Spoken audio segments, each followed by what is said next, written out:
ETF index mutual funds నేర్చుకుని stock మార్కెట్లో రాణించాలనుకుంటున్నారా? వెంటనే ఈ నెంబర్కి కాల్ చేయండి.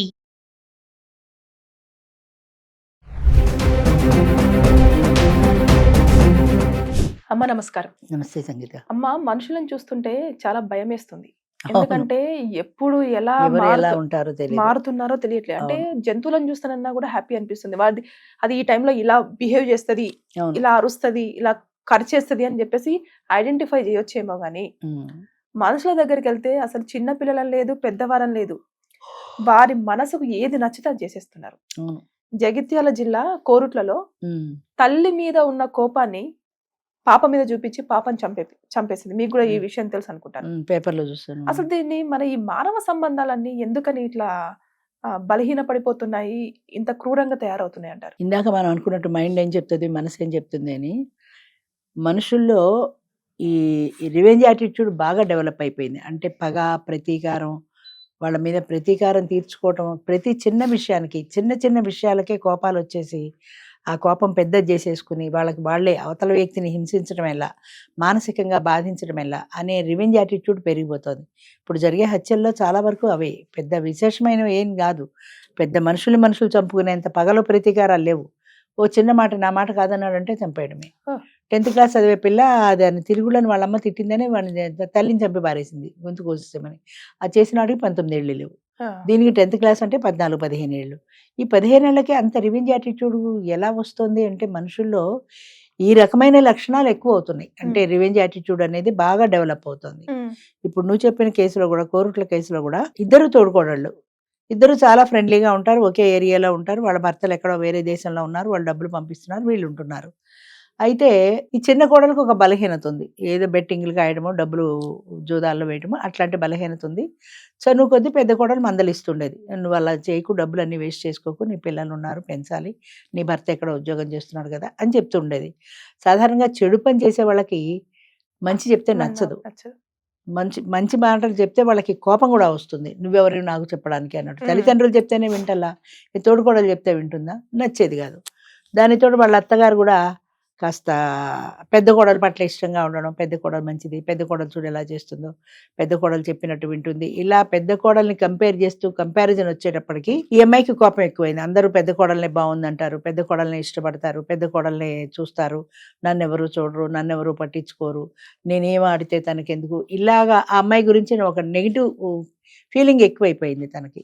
అది ఎక్కువైపోతున్న కొద్దీ పగ, ప్రతీకారం, ఏదో రకంగా అమ్మాయిని హింసించాలి, బాధించాలి అన్న కోరిక పెరిగిపోయింది. ఎలా హింసించాలి, ఎలా బాధించాలి, మార్గం ఏంటి, మార్గం ఏం కనపడలా. ఆ అమ్మాయికి 2 పిల్లలు, పెద్ద కోడలికి.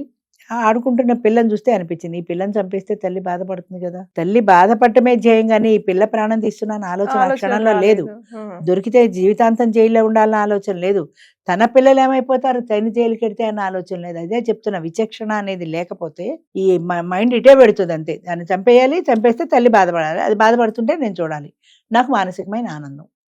ఆ ఆవేశంలో, ఆ క్షణికావేశంలో ఆడుకుంటున్న పిల్లని చంపేసింది, పెద్ద తోడుకోడలు పిల్లని చంపేసి అందరితో పాటు తను కూర్చుని వెతికింది, పిల్ల దొరకలేదండి, దాని పక్కన కూర్చుని ఇది ఏడవడం మొదలుపెట్టింది. కానీ ఎవరికీ తెలియదు కదా ఇదే చంపిందన్న విషయం. కానీ దొరికితే అన్న ఆలోచన లేదు, దొరకను అన్న నమ్మకమే కానీ దొరికితే అన్న ఆలోచన లేదు. దొరికితే ఏమవుతుంది, 10 మందిలో తెలుస్తుంది, కేసు అవుతుంది, ఎక్కడో దుబాయ్లో ఉన్న భర్త రాగలుగుతాడు, రాలేకపోతాడు, దాని కర్మ ఇంతే అని వదిలేస్తే నువ్వు జైలుకి పోతావు. నీ పిల్లలు ఏమైపోతారు, నీ పిల్లల్ని ఎవరు పెంచుతారు? తండ్రి కూడా లేడు ఇక్కడ. తండ్రి లేక నువ్వు జైలుకి పోతే నీ పిల్లలు ఏమైపోతారన్న ఒక్క క్షణం ఆలోచించగలిగితే అలాంటి పని చేసి ఉండేది కాదు కదా. ఆ మైండ్ ఆ క్షణంలో ఆ రివెంజ్ యాటిట్యూడ్ అంతే, దాని మీద నేను ప్రతీకారం తీర్చుకోవాలి, ఇప్పుడు పోలీసుల దగ్గర ఉన్నది అంతే కదా. చివరికి ఏమవుతుంది, జైలు పాలైంది. నీ పిల్లలు ఏమైపోతారు, ఆ పిల్లల గురించి ఎందుకు ఆలోచించరా? ఈ పిల్లని చంపే ముందు నీ పిల్లలు గుర్తురాలేదా? ఒక క్షణం ఆ పిల్లని చంపే ముందు నీ పిల్లలు గుర్తురాలా? దాని మీద పగ తీర్చుకోవడమే తప్ప అన్నం పుణ్యం ఎరగానే పిల్లని చంపితే ఏమొస్తుంది? ఈ పిల్ల ఏం చేసింది? ఇది నిన్న మొన్న దాకా పిన్నానో ఏదో నీ కూడా తిరిగిన పిల్లే కదా. అసలు అట్లాంటి పిల్లని ఎలా చంపగలిగింది? అసలు రిలేషన్ ఒకటి ఏడ్చింది కదా అక్కడ, ఇద్దరు కలిసి చోట ఉన్నప్పుడు ఆ పిల్ల కూడా నీ ఇంటికి వస్తుంటుంది, నీ పిల్లలతో ఆడుకుంటూ ఉంటుంది. అలాంటి పిల్లని ఒక్కసారిగా శత్రువుగా ఎలా చూడగలిగావు? అంటే ఈ రివెంజ్ యాటిట్యూడ్లో అవేమీ కనిపించవు. ఆ తోడుకోడల్ని మానసికంగా బాధించడం అనేది తప్ప ఈ పిల్లని చంపుతున్నానని కానీ, చంపితే వచ్చే కాన్సిక్వెన్సెస్ ఎలా ఉంటాయని కానీ, ఆ జైల్లో వేస్తే నా పిల్లలు ఏమైపోతారు కానీ, ఇదేది ఏమీ ఆలోచించ ఆవేశం, తాత్కాలికమైన ఆవేశంలో ముందు వెనక చూసుకోకుండా చంపవతల వారేసింది. పోలీస్ కస్టడీలో ఉంది. ఇప్పుడు కోపం తనతో అయితే, గొడవ తనతో అయితే, తనతో కదా డీల్ చేసుకోవాల్సింది. ఆ అమ్మాయిని బాధించాలి కదా. ఎలా బాధిస్తుంది? కొడుతుందా? ఎలా బాధిస్తుంది ఆ అమ్మాయిని? కారణం ఉండాలి కదా. కొడితే ఎందుకు కొట్టావని అడగదు. ఏదో రకంగా అమ్మాయిని బాధించాలి, డైరెక్ట్ ఇండైరెక్ట్. ఇలా ఇండైరెక్ట్ గా అయినా బాధించగలుగుతుంది కదా. కూతురు చచ్చిపోతే తల్లి ఏడుస్తుంది కదా. తల్లి ఏడిస్తే అది బాధపడినట్టే కదా. అది బాధపడితే నాకు మనశ్శాంతే కదా. ఎక్కడ మనశ్శాంతిగా ఉంది అమ్మా? తీసుకెళ్లి పోలీస్ స్టేషన్ దొరికింది కాబట్టి. ఆ. తప్పు చేసే ప్రతివాడు నేను దొరుకుతానని అనుకోడు. ఇన్ని హత్యలు జరుగుతున్నాయంటే దొరుకుతాననే ఉద్దేశంలో చేయటంలా. మొన్న రాజస్థాన్ కేసు చూడు, వాడు శవమే దొరుకుతుంది అనుకోలే వాళ్ళు. వాడి అవును. దురదృష్టం కొద్దీ లోయలో పడ్డ శవం దొరికింది. అది దొరుకుతుంది అనుకోలేదు వాళ్ళు. అంచేత దొరుకుతామని ఎవ్వరూ అనుకోరు, అనుకోకుండానే చేస్తారు. దొరికితే అన్న ఆలోచన అసలు రెండోది రాదు. అక్కడే విచక్షణ ఉండాలి అంటున్నా. దొరికితే అనేది ఆలోచిస్తే ఈ పని చేయరు వాళ్ళు. అది ఆ విచక్షణ లోపిస్తుంది ఆ క్షణంలో. ఏం దొరకదులే, ఎవరికి తెలియదులే, చంపేస్తే పోతుందిలే. ఎంతమంది చంపేసి మళ్ళీ వాళ్ళే పోలీస్ స్టేషన్కి వెళ్ళి కంప్లైంట్ ఇచ్చిన వాళ్ళు మిస్సింగ్ కేసుల్లో. దొరకటం లేదు, కనబడడం లేదని వాళ్ళే చంపేసి వాళ్ళే వెళ్ళి పోలీస్ స్టేషన్లో, అంటే ఒక నమ్మకం కోసం, నేనే ఇచ్చాను కదా, నేనెందుకు చంపుతాను అన్నట్టు. అంచేత ఫలితం ఏంటంటే ఈ రివెంజ్ యాటిట్యూడ్ అనేది మహాఘోరమైంది, మహాప్రమాదమైంది, మహాప్రమాదమైంది. కుటుంబాలు నాశనం అయిపోతాయి. నీ పిల్లలు అనాథలు అయిపోయారు. నీకు భర్త ఎక్కడో ఉద్యోగం చేసుకుంటున్నాడు, నువ్వు జైలుకి పోయావు. నీ పిల్లలు ఏమైపోతారన్న ఆలోచన ఒక్క క్షణం వస్తే, నీకు ఇష్టం లేకపోతే ఆమెతో మాట్లాడడం మానే, ఆమెతో దూరంగా ఉండు, నువ్వు వేరే ఇంటికి వెళ్ళు. గొడవ లేదు కదా అసలు. అంచేత నువ్వు బెట్టింగ్లు కాసినా, నువ్వు తప్పు చేసినా, నువ్వు తప్పు చేస్తున్నావు మందలించింది కాబట్టి నాకెందుకు నూరుకున్నా పోయేది కదా. అయిపోయేది కదా. ఏదో తోడబుట్టింది దానిలాగా తోడుకోవడాలి కదా అని ఏదో మంచి చెప్పబోయింది కాబట్టి. మంచి చెడ్డు చేసే వాళ్ళకి, ఇప్పుడు దొంగతనం చేసేవాడికి నువ్వు దొంగతనం చేయొద్దురా అంటే నచ్చదు. 1-4 సార్లు చెప్తే వాళ్ళ మీద కోపం కూడా వస్తుంది, వాళ్ళు చెప్తున్నారు కాబట్టి. అందుకని చెడు చేసే వాళ్ళకి చెడు చేస్తున్నాము అని అనిపించదు, నువ్వు చెడు చెయ్యకు అన్నా కూడా నచ్చదు. పదే అది చెప్తే కోపం కూడా వచ్చేస్తుంది. ఫలితంగా ఏమైందంటే తను జైలు పాలైంది. కోపం ఇంత దారుణమైన సిచ్యువేషన్ కి తీసుకెళ్తుంది అని చెప్పేసి రాను ఎలా అవుతున్నాయంటే రిలేషన్స్, అసలు ఎమోషనల్ రిలేషన్స్ పోయినాయి. కన్న తల్లినట్టు ఎంత క్లాస్ వెళ్ళి చంపేసినట్టుగా బంధుత్వాలు, బంధాలు, వాళ్ళ మధ్య ఉండే సాన్నిహిత్యం ఏది గుర్తున్నట్ల పగా ప్రతీకారమే ఉంటున్నాయి.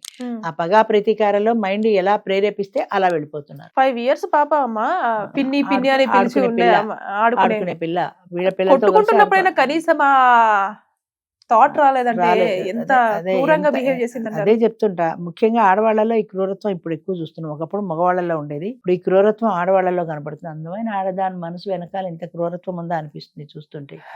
ఎవరు ఎప్పుడు ఎట్లా మారుతారో. నిన్న మొన్నటి దాకా ఇద్దరు స్నేహంగా ఉన్న వాళ్ళే కదా, సడన్ గా ఈ మనిషి ఇలా మారిపోతుందని ఎవరు ఊహించారు? ఎవరు ఊహించలేదు. చెప్పలేమమ్మా. అందుకే ప్రతి మనిషి, ఒక మనిషి స్నేహితుడు కాదు, ఒక మనిషి శత్రువు అన్నట్టు అయిపోయింది. ఏమో పక్కవాడు ఈవేళ బాగుంది, రేపు పొద్దున తేడా వస్తే ఏం చేస్తాడో తెలీదు అన్నట్టు అయిపోయింది ప్రపంచం. మానవ సంబంధాలు రేపటి రోజుల్లో మనము ఇక శత్రువులుగానే ట్రీట్ చేయొచ్చు అంటారు ఎవరైనా సరే. అలా అయిపోతుంది ప్రపంచం. ప్రతి వాళ్ళు శత్రువులు అయిపోతున్నారు తప్ప, ఒకవేళ తేడా ఏదైనా ఉన్నా నువ్వు అవతల వాడికి చెప్పకూడదు. వాడి కర్మాన్ని వాడే పోతాడులే, నువ్వు అలా ఉండు ఇలా ఉండని చెప్పే రోజులు కావు. చెప్పి వాడితో శత్రుత్వం తెచ్చుకోవడం ఎందుకు? ఉన్న ఫ్రెండ్ బాగుంది, వాడి కర్మ వాడే అనుభవిస్తాడు, ఒరే అలా చేయకురా, ఏమే ఇలా చేయకు అని మనం చెప్పకూడదు ఎవరికి. వాడి బాధ వాడే అనుభవిస్తాడు, వాడి నష్టం వాడే అనుభవిస్తాడు. మన వల్ల కాంది మనం ఏదో వాళ్ళకి ఉచితంగా సలహా చెప్పడం ఎందుకు, వాళ్ళకి శత్రువులుగా మారడం ఎందుకు? అంచేత ఉచిత సలహాలు కూడా మంచివి కాదు. ఎవరి కర్మ వాళ్ళదే అనుకుని వదిలేయటమైంది. అలా చూస్తూ ఉండాల్సింది. మంచి చెప్పాల్సిన పరిస్థితి ఎవరికీ లేదు. చెప్తే అవతల వినేవాళ్ళు కూడా లేరు. అలాంటప్పుడు చెప్పడం ఎందుకు? శత్రుత్వం తెచ్చుకోవడం ఎందుకు వాళ్ళతో? అంచేత ఎవరిదా అని వాళ్ళు ఉన్నారు. అందుకే కదా ఇప్పుడు యాక్సిడెంట్ అయింది అనుకో, చూస్తూ వెళ్ళిపోతారు తప్ప ఎవడు అక్కడ ఆగి వాడిని హాస్పిటల్ తీసుకెళ్లే పరిస్థితి లేదు. అసలు మానవత్వమే మంట కలిసిపోయింది. వాడిని హాస్పిటల్ తీసుకెళ్తే వీడి యాక్సిడెంట్ ఎక్కడైంది, నువ్వు సాక్ష్యం ఇస్తావా అంటారు. ఈ పోలీసు వాళ్ళతో నాకెందుకు వచ్చిన గొడవ అని వాడు అసలు వదిలేసి వెళ్ళిపోతాడు అంతే. అలా అయిపోయింది ప్రపంచం అంతే. ఎవరి మటుకు వాళ్ళది వాళ్ళు కాపాడుకోవడమే అంతే. సో బంధాలన్నీ చచ్చిపోతున్నాయి, ఎప్పుడు పోయినాయి. బంధాలు, అనుబంధాలు ఇదంతా ఒక బూటకం అన్నట్టు అయిపోయింది అంతే. Thank you.